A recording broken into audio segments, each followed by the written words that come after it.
Hey folks, good morning. Mark from Plumbing Mart here. How are you today? We are back at Matt and Chris's. We're working on their main bathroom here, their only main bathroom. It's the only shower in the house, so they've put a temporary shower down in the basement.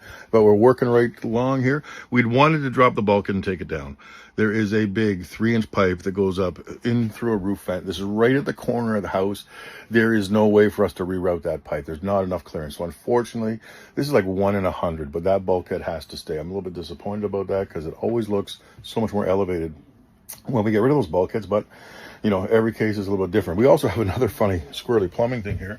We're putting a shower base in and we've got this vent pipe that's going, you know, where they tuck that in behind the bathtub, but you take the bathtub out, now you can put a shower base in because it's not a square corner. So now what we have to do is rip that vent out, redo the vent. That's a bit of plumbing work. So that we didn't expect. But hey, we're going to get it done and take care of this thing properly and revent that because the customer wants a walk-in shower, so they're going to get a walk-in shower.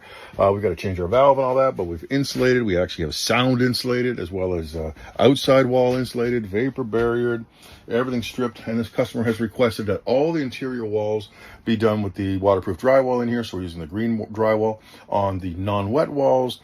But, you know, just that little step above. It doesn't cost that much more. And that's what they wanted. And because this was a full gut, we had the opportunity to change the drywall over. So we've done that. We've got all of our wiring roughed in.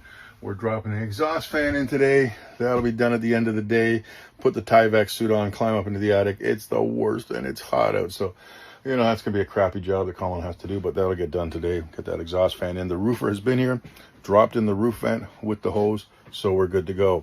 We'd love to do a bathroom for you and your family. Give us a call at Plumbing Mart, kitchens, bathrooms, basements, home renovations. Bye for now.